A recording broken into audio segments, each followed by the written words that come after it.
Arab organizations in Rockford are celebrating their heritage through the month of April. WIFR reporter Bria Walters talks to leaders from these organizations about what their culture means to them.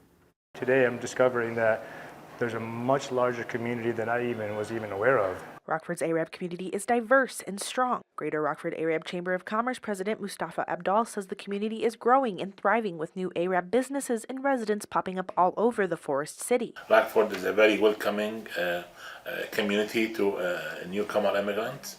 Secondly, as a business, we are helping as much as we can the business owners to move their money and invest in Rockford. Abdal says seeing this growth makes him feel pure happiness because they are giving back to the community with their culture. American dream is not a dream that you sleep at night and they wake up in the morning. You know, it's a hard work project to make it. Hussein Abdul Hafid says you can't get any more Arab American than him, and he's proud of what he's built with Al Mocha Coffee House. The space is his opportunity to share the rich Yemeni flavors with people from every walk of life. It's not from another country other than Yemen, and people are able to tell the difference from initially walking in, smelling the aromas, questioning whether it's the coffee or the teas that we're brewing. Abdul Hafid says it's hard for Arab Americans to find others like them, and he wants to see the community continue to develop. Like, there's still more people that would love to see what we have to offer.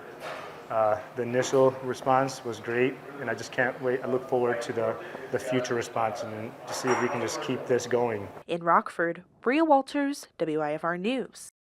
Al Mocha Coffee House is having a community-judged art competition on April 16th. Submissions are open until the 15th. The Rockford Arab Chamber of Commerce is also having its first Arab Fest this year on April 26th.